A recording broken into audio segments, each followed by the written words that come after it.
Alright, so yo, welcome back to my channel. My name's Tobias. Alright, so yo, welcome back, no? At ngayon lang ulit tayo nakagawa ng video. Ito nga, pag-uusapan nga natin yung mga bagong issue na naman na napanood natin sa social media, no? So, simulan natin dito sa video na napanood natin. Ito nga yung kay Attorney Joel, no? Or Congressman Chua. Papalarin natin to. Binatikos ng isang mambabatas ang pamumuna ni Vice President Sara Duterte sa Administrasyong Marcos. Pati budget ng opisina ni VP Sara sa susunod na taon, gusto ring ipabusisi. Nasa frontline ng balitang yan, si JC Cosico. Unfair at uncalled for. Ganyan ilarawan ni Manila 3rd District Congressman Joel Chua ang sunod-sunod na pambabatikos ni Vice President Sara Duterte sa Administrasyong Marcos. Pero in fairness dito sa nangyayari ngayon kay Madam VP Sara, talagang tumapang na si Madam VP Sara. Diba? Talagang hindi na siya yung basa-basa pag binanatan siya. Hindi na siya yung yung tatahimik na. Talagang bumabanat na rin talaga si VP Sara. So yun na, di ba? Ito na yung simula, tingin ko, na kung ano yung nakikita ni VP Sara, hindi na niya palalagpasin o magbubulag-bulagan pa. Ika nga marami na rin talaga siya nakikita pero, di ba, hindi niya masyadong pinapansin pero sa ngayon, di ba, sa mga nangyayari, sa kasalukuyang administrasyon, kailangan niyang pumalag. Patuloy. Nag-ugat ang isyu na yan sa inilabas na open letter ng Vice Presidente noong nakaraang linggo. Dito niya binatikos ang iba't ibang problema sa bansa na hindi man lang daw matugunan ng gobyerno tulad ng kawalan ng master plan sa pagbaha. Actually, yung wala talagang master plan. Bakit kasi pinagmalaki yung 5,500 doon sa zona?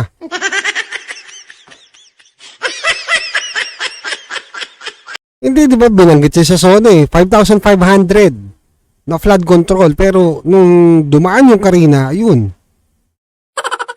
Lubog ang Metro Manila. Hindi lang Metro Manila at iba pang katabi ng Metro Manila. Patuloy. Sa isang forum nitong weekend, sinabi ni Chua na nasa ikalawang taon pa lang ng termino si Pangulong Bongbong Marcos.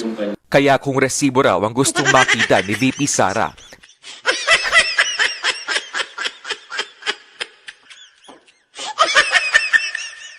hindi naman dahilan yung 2 taon na nakaupo ang presidente. Ulitin ko.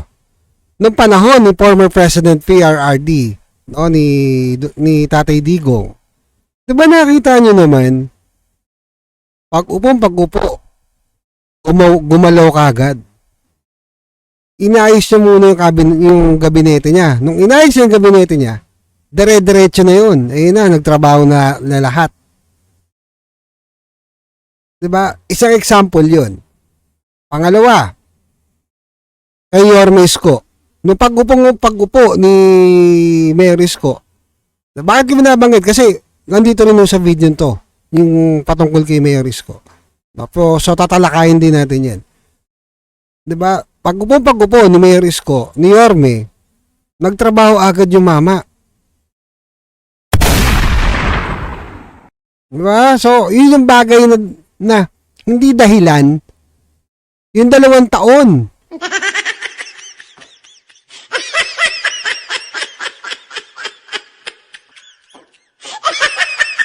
Anong silbi ng plataforma mo? Mali.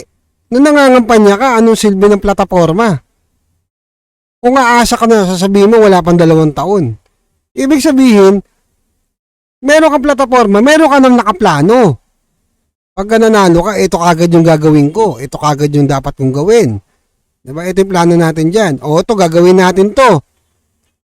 Within this month, gagawin natin to tuloy-tuloy. Hanggang matapos natin itong proyekto na to, abutin man to ng 1 taon, 2 taon, 3 taon. At least meron ka makikita na flood control. Diba? Umamin na nga yung wala silang master plan. At bukod nga dito, 'di ba lumabas din sa news na yun nga, ika nga na yung yung budget, hindi pa raw na, ewan ko kung hindi pa yata na-aproba or ano. Pero ang laki ho ng budget yan taon-taon.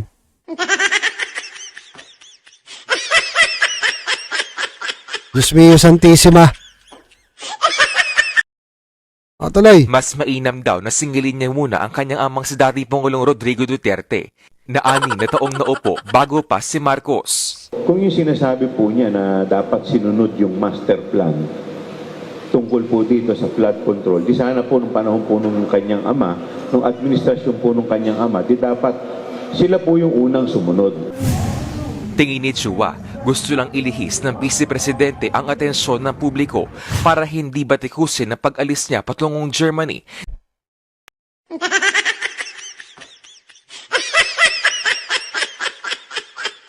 Yung Germany na naman.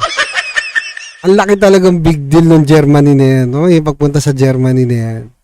Pinaliwanag na nga yan, na, di ba? Pumunta sila doon, dahil nga, yung kanyang ina kailangan magpagamot. Di ba? Kailangan magpatingin. At bukod nga doon, nakaplano na. Schedule na. Noong kasagsagan ng pagbaha dahil sa bagat at bagyong Karina. Hindi ko naman po sinasabi na huwag siyang umalis kung talaga naka-scheduled na. Oh, yun naman pala Hindi naman siyang ma-delay Iba po talaga kasi yung leader nakikita mo po sa ground. Wala pang tugon si VP Sara sa mga patutsada ni Chua. Pero una nang sinabi ng kampo ng bise na matagal nang naplano ang pag-alis niya na may basbas din daw mismo ni PBBM. O yun naman. Bukod sa issue sa pagbaha, pinanarin ni Chua ang paggastos ng husto ng gobyerno sa security detail ni VP Sara. Naging issue rin kasi ang pagbawi ng PNP sa 75 tauhan nila na nagbabantay sa kanya. Giit ni Chua, dapat malaman kung talaga bang may security threat sa panig ng bise. Hindi ko naman po inaalis sa ating Vice Presidente na tanggalan siya ng security. Ang sa atin lang naman po, gaano po ba karami ang kailangan? Siguro mga 100, lahat na po pwede na Hindi rin pinalagpas Alam mo yun, hindi ko malaman lahat na pinansin ni Congressman. Kasi kailangan mo talaga nila ng security. May nag-comment nga sa akin yun about sa senior ko doon sa video. Some video na senior ko. Sabi, at least hindi ganun karami yung natural. Ang daming drug lord na binangga ng pamilya nila At ang daming nun. Di ba? Kumbaga sa ang daming kinalaban ng nila nung panahon ni PRRD. Hindi lang drug lord, mga smuggle, di ba? Kung ano nung sindikato yung binangga nila. Bukod nga dito, pati NPA binangga din nila Tapos mag-question kayo, bakit ganun? Dapat ganito lang security?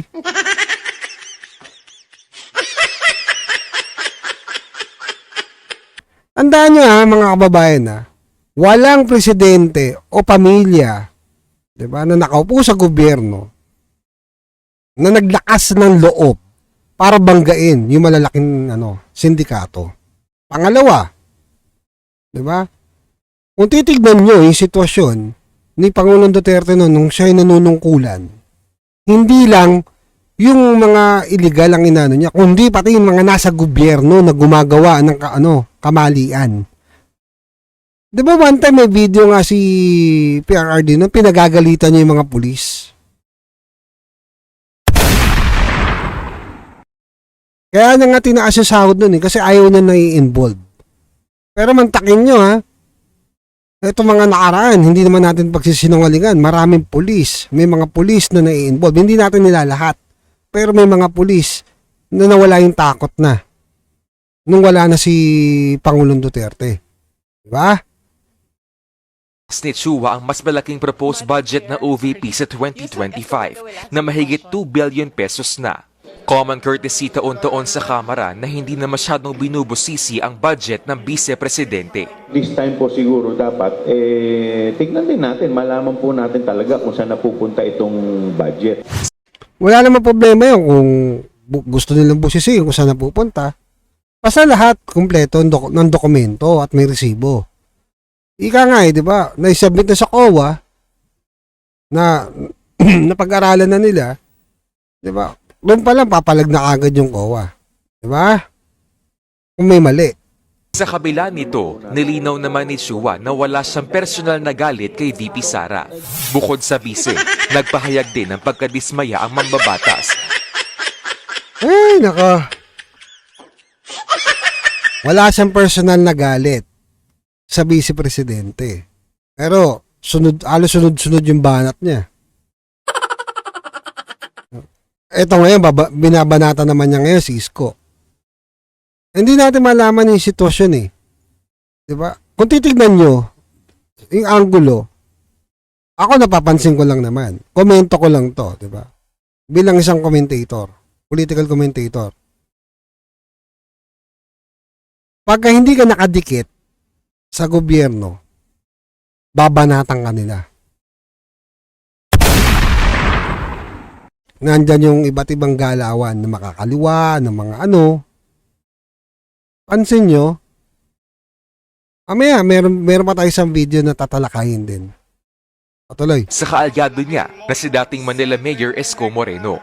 Dahil sa plano raw nitong tumakbo ulit sa Maynila at kalabanin ang dating katandem na si Mayor Honey Lacuna. Wala pang kumpirmasyon.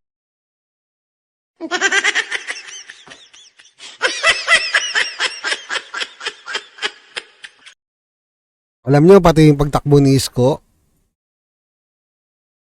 nakakatawa na lang ho talaga eh. Pati yun, inaano nila.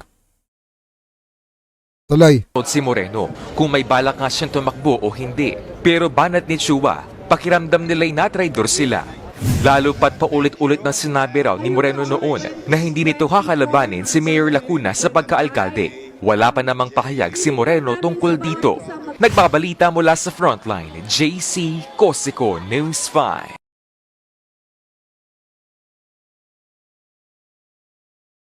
Alam nyo, ito lang yun, bakit? Yun nga yung kay Isko Moreno, kay Yorme, di ba? Ito yung dahilan eh.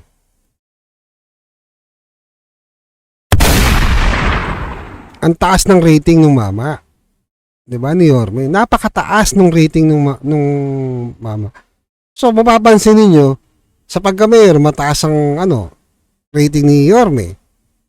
Tapos, sa mga survey na na lumalabas, nagtatap talaga si VP Sara Duterte.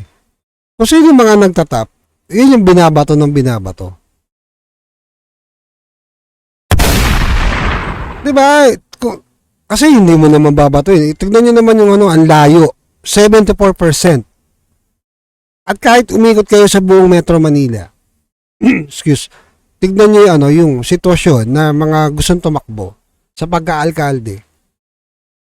Si Isko pa rin yung gusto nilang kasi may resibo lahat ng ginawa ni Isko. 'Di ba? Lahat ng ginawa ni Yorme may resibo. At nakita ng tao at naramdaman ng tao. Ang problema ngayon, sinasabi nila tinatraidor sila ni Isko, ni Yorme. Yun yung pakiramdam nila. Pero which is naman, tumatanaw naman sinabi sa nga sa video ni Isko diba? Tinatanaw ko yung utang na loob. Diba? Sa mga Lacuna. Napagbigyan niya na nga Isipin mo, napagbigyan niya na magkaroon ng isang mayor na tupad niya. Yung pangako niya kay Danny Lacuna na magkakaroon ng isang Lacuna na mayor. Bukod nga dyan, di ba? Sinabi niya malaki utang na loob niya kay Lacuna. Nagigets nyo? Pero mas malaki yung utang na loob ni Yorme sa mga taga Maynila. Yun yung punto. Kasi hindi naman siya pipilitin Kagaya na ito, ayan. Diba itong video na to? Pasilip lang natin konti. Pasilip lang natin, ha? Ayan. Diba? Ako na yung nagsasabi. Ano pa ba gusto niyo mangyari? Yun ang gusto ng tao eh. Ano magagawa natin?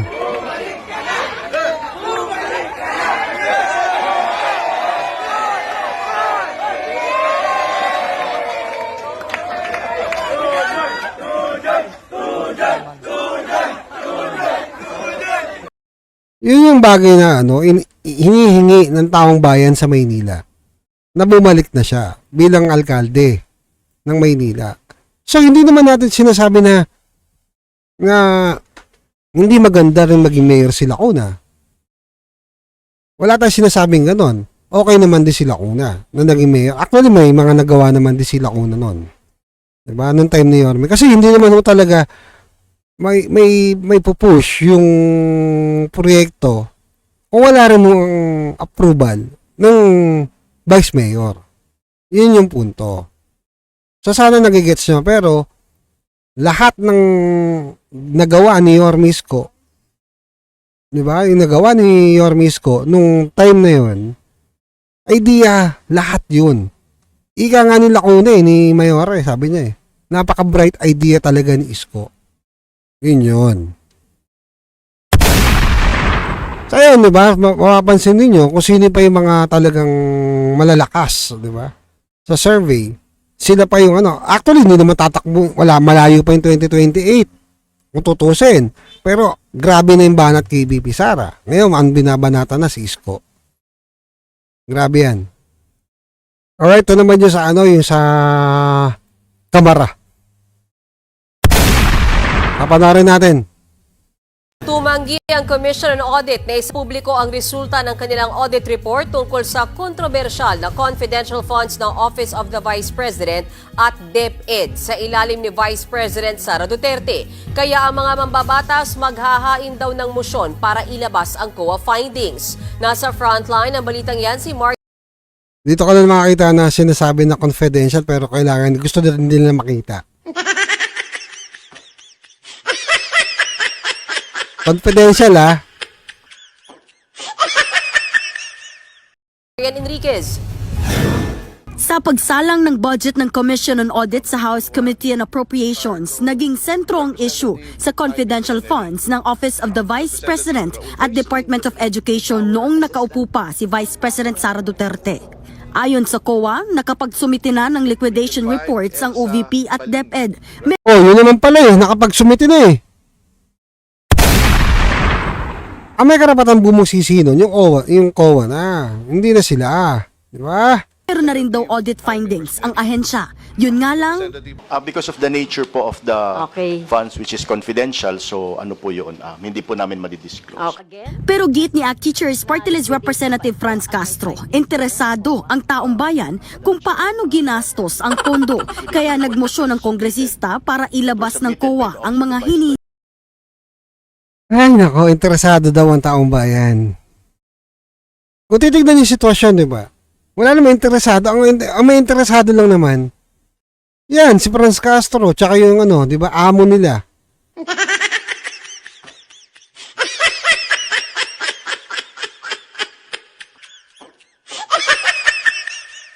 Nako. hinging dokumento. May I therefore move, Madam Chair, to subpoena duces tecum be issued to COA for these AOMs or kung meron mang notice of disallowance or suspension issued to the Office of the Vice President and to the Office of the Department of Education.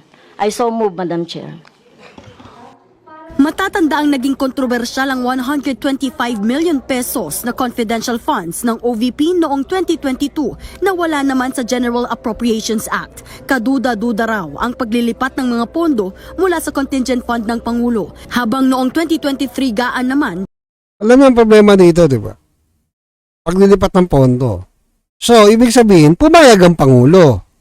Pumayag ang Presidente na maglipat. Bakit hindi nila questionin yung Presidente?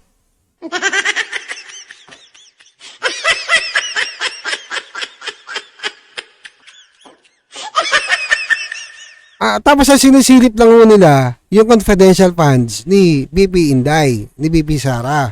Pero yung confidential funds ng Kamara, ng House Speaker, or ng mga ng presidente or ng ibang ahensya ng gobyerno, hindi nila hinihimay.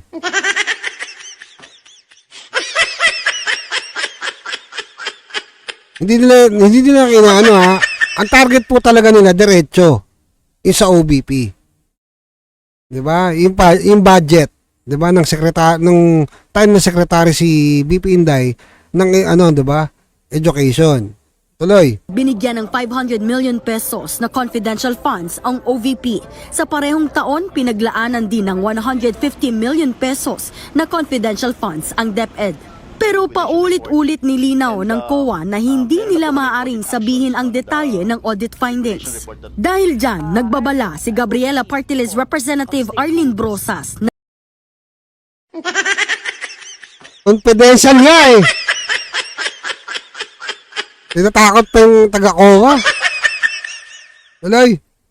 i-defer o ipagpaliban muna ang budget hearing ng COA. Gusto po namin malaman talaga kung ano ang pinagagastusan dito. And I'm sure very, very curious po ang lahat dito. Pero come 1 year, hindi pa natin malaman kung saan talaga ginasta. So, Madam Chair, I think we should defer this kung hindi nito maibibigay yung explanation sa atin. Sa huli, lumusot na rin sa komite at tinapos ang deliberasyon sa Alam mo, hindi naman kailangan magpaliwanag sa inyo. Ang kailangan magpaliwanag sa taong bayan, sa amin. 'Di ba? Ano nangyari doon sa pondo na yun? Kasi pera ho na taong bayan yun, hindi nyo po pera. Yun yung dapat namin malaman. At dapat din namin malaman kung ano nangyari doon sa mga proyekto na ginagawa, 'di ba, ng mga taga-gobyerno. Even kayo. Kahit ho kayo, 'di ba? Walang exemption. Dapat alam din ho ng taong bayan kung saan nyo dinadala yung pondo. Kasi pera po namin yan bilang taxpayer. At kami po ang nagpapasahod sa inyo bilang taga-gobyerno. budget ng ahensya. Nagkomento naman si DepEd Secretary Sonny Angara sa pahayag kamakailan ni VP Sara tungkol sa umano'y mishandling o hindi tamang paggastos ng 2024 budget, hindi lang sa DepEd kundi sa lahat ng ahensya ng gobyerno. It's the COA who really knows if there was mishandling. So, pagharap namin sa Kongreso, usually mga tinatanong sa amin, sa House of Representatives, sa Senado, tinatanong yung mga COA reports. Those are the reports that will indicate if there has been any mishandling or not. Sa August 27, nakatakdang isa lang sa Kamara ang budget ng OVP, habang sa September 2 naman ang sa DepEd. Nagbabalita mula sa front. O, di ba? Isipin mo pati budget ng OVP, kailangan nilang busisiin.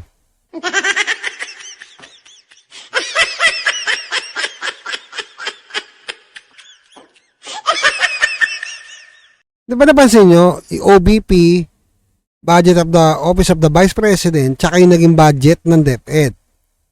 Kailangan nila malaman. Kasi, napakasimple. Huwag na natin palayuin. Yun yung gusto nila malaman, di ba? Pero sa kanila, yung mga budget na hawak ho nila, na hindi ho nila sinasa publiko. Wala ko binabanggit na pangalan, ha? Ibig sabihin yung mga nasa gobyerno, na may hawak din na budget, yung iba, hindi ho sinasa publiko. Pero ang galing manilip ng iba. Pero pag inano naman, yun naman, meron namang, di ba, dokumento na magsasabi kung paano ginastos ng OVP, tsaka nung nakaraang, di ba, na si BP Inday na dating, di ba, DepEd Secretary. Ito pa. Last year, Madam Chair, the COA committed to finish its report on the 125 million confidential funds of the Office of the Vice President in 2022. And according to the reports, the OPP submitted. Alam mo, nakapagtaka ho dito di ba? Yung nagtatanong si Castro. Guilty to yun yung nakakapagtaka, guilty siya, di ba, nahatulan ng guilty. Samantalang yung mayor ng Banban, di ba, na si Alice Guo, dinikdik ng dinikdik, Kahit wala pa pong hearing, wala pang nangyaring ano, di ba? Kung tutusin, wala pa. Or ano, basta may mga nakita lang ho silang ano, gano'n na sinasabi nila. Pero yung mayor, sinuspindi na. Dahil nga doon sa Pogo. Pero ito, guilty, andyan pa.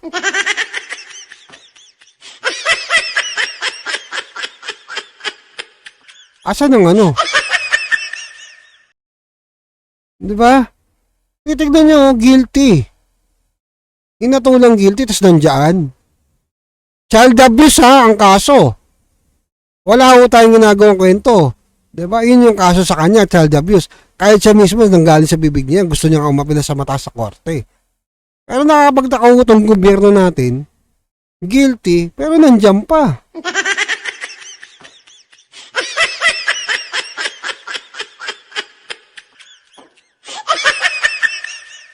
Di ho ba kayo nagtataka? Documents on October 19. So, sinasabi na ilalabas ito noong November 15, 2023. But later on, Madam Chair, sinabi na December na mai-release ang COA report. So, ang question, Madam Chair, August 2024 na. So, nasaan na po itong audit report? Thank you very much. Ano nga COA, dapat nga magtanong dyan yung Pangulo. Kasi yun ang may under sa presidente. Pero ang nangyayari po talaga nito, parang under siya ng kamera.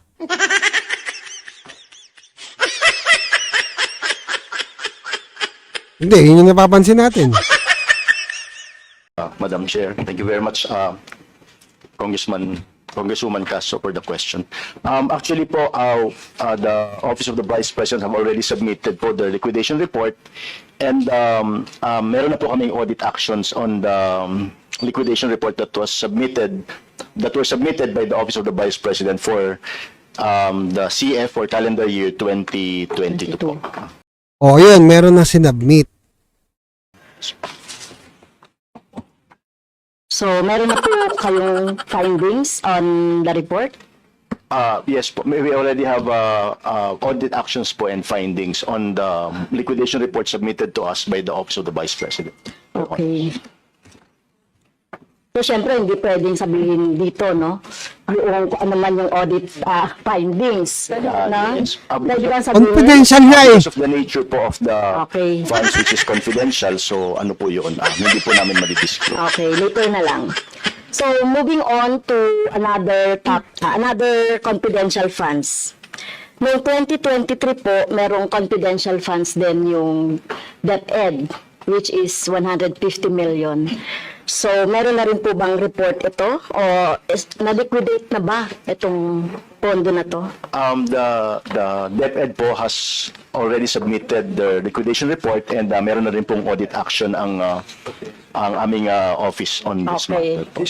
So, of course, pag sinabing audit action, it could be, syempre, from the audit observation, it could be disallowance, suspension, or whatever. So, dahil ulit sa ito ay confidential fund, hindi pwedeng sabihin ngayon. Yes po. Okay. So, another one, Madam Chair, ito, no, 2023, meron din yung OVP na 500 million. Ano, parang gusto na lang nila mangyari nito, tanggalan na ng budget yung vice presidente.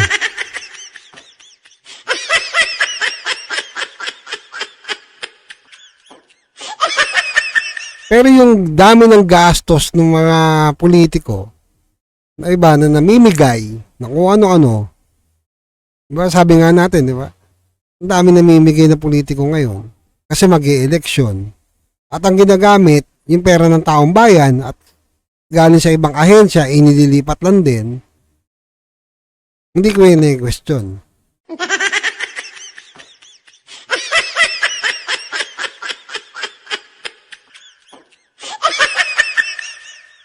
Pansin nyo,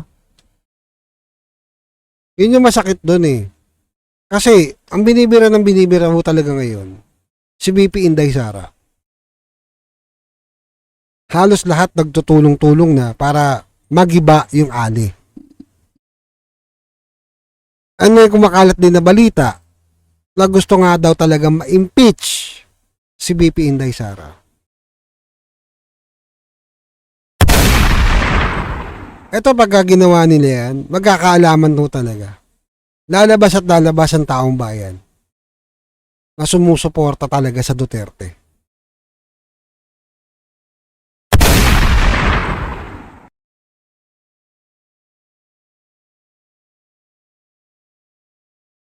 Ito naman yung kay yung sa Pasig kay Mayor Vico Soto. Dito mapapansin nyo mga kababayan, no. May mga tao talagang kumbaga yung gumagawa ng paraan para gibain. 'Di ba? Yung maayos sa politiko. Nga sinabi ko kanina, 'di ba, sa video. Yung kay Yorme, 'di ba, ginigiba na rin siya. Ang pinakamatindi yung paggiba kay VP Inday Sara. Papanoorin natin 'to. Sumugod sa Pasig City Hall ang mga rallyista na kumokontra raw sa 9 bilyong pisong bagong City Hall na balak ipatayo. Pero nang harap 9 bilyon na na bagong City Hall ng lungsod ng Pasig. Si Mayor Vico Soto mismo yung kumompronta. Humarap doon sa mga taong realista. sila ni Pasig City Mayor Vico Soto na bistong ang mga nagrereklamo hindi naman pala taga Pasig. Nasa frontline ng balitang yan, si Ria Fernandez.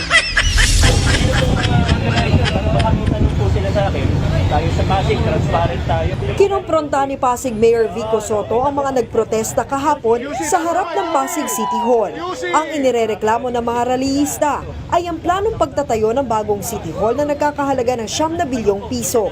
Pero nang kausapin ng alkalde ang nagprotesta, nabuking na hindi naman pala taga Pasig ang mga nagrereklamo.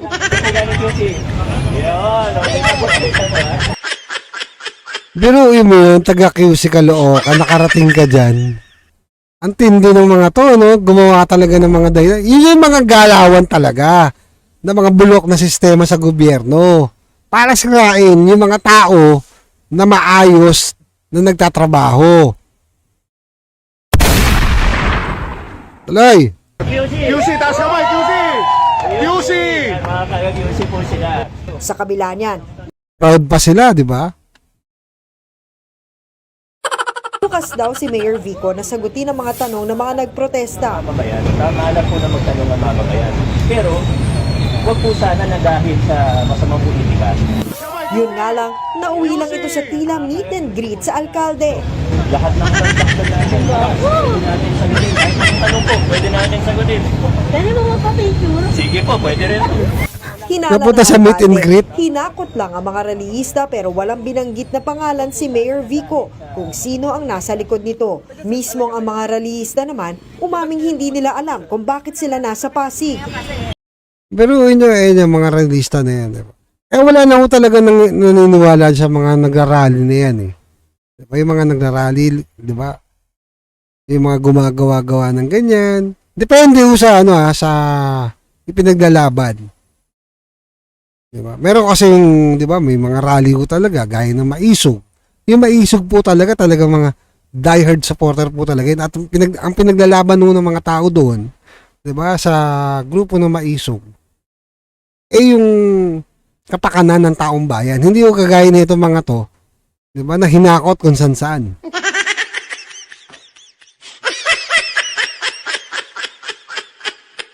Ganun naman eh.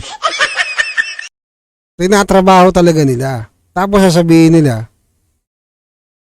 ganito yung sentimento, ganito, ganyan. Diba? Tapos nakaka-akusahan. Kasi kung hindi lang matalino itong mayor ng Pasig, wala, todas.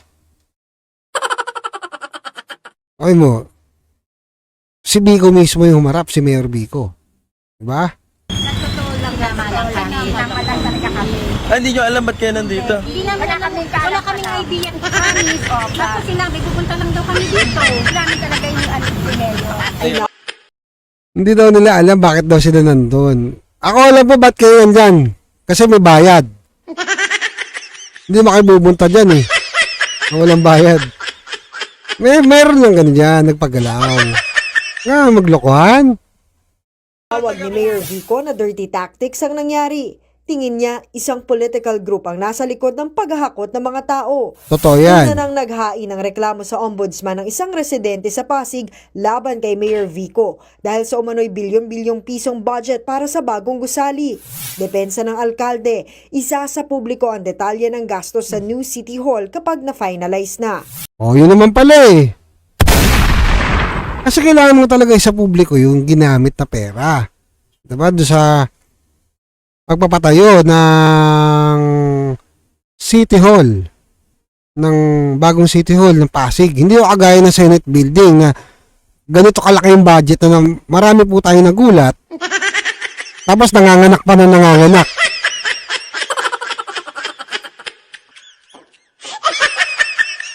Diba? May mga ipapasa pa rin daw na requirements ang winning bidder bago ang contract signing.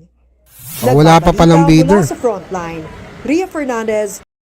Yung bagay na ano. Kaya nga sabi sa inyo mga kababayan marami po talaga kung sino pa talaga yung maayos sa politiko, yun at yun ang gigibain at gigibain. Habang papalapit po ang 2025 election.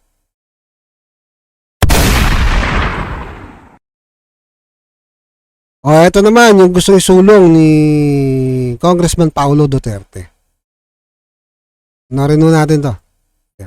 Panukalang mandatory random drug test para sa mga elected at appointed officials, isinusulong ni Davao City Representative Paulo Duterte sa Kamara. Sa kanyang panukala, walang exempted sa drug test kahit ang presidente.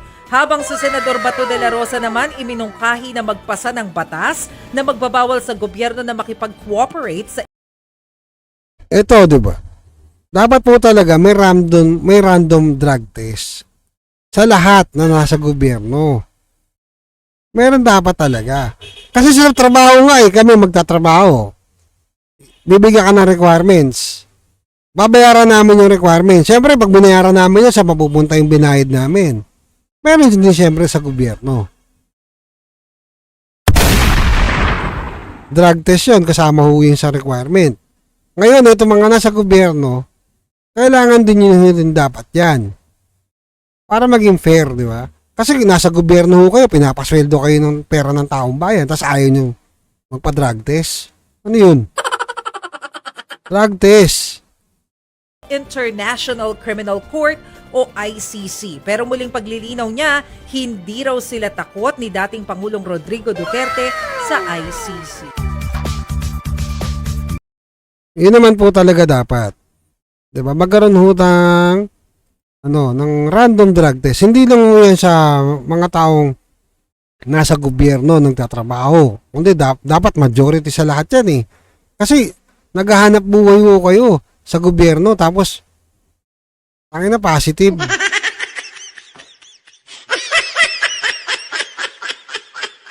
Majority, dapat lahat. Kung simpleng mamamayan nga naghahanap buhay. Kailangan ng requirement, drug test Random yun, lalo na sa mga security guard. Meron din. Mga nagtatrabaho sa restaurant, meron din. Sa mall, meron din. Kukuha ka ng lisensya, kailangan din ng drug test. Nanghihingi rin nun, di ba? So, dapat po talaga meron. At lalo na po yung mga kagaya nito, mag-e-election. Dapat po lahat ng tatakbo, di ba, sa posisyon or gustong magkaroon ng di ba, posisyon sa gobyerno para makapaglingkod, dapat may drug test. Yun naman ho talaga ang dapat. Dapat sa lahat. Kasi hindi ko natin masabi kung may tatakbo, mamaya positive. At hindi lang mo dapat every 6 months dapat ginagawa yan. Taon-taon. Every 6 months dapat kasi pag yung every 6 months hindi mo basta-basta na nawawala yan. Lalo na sa yung sa buhok, yung folic hair. Diba yung hindi mo nawawala yan. So yun lang naman, binigyan natin to ng reaction tong kay Congressman Paulo Duterte, no? Don't forget to like and follow sa ating mga account from YouTube to TikTok and Facebook. All right.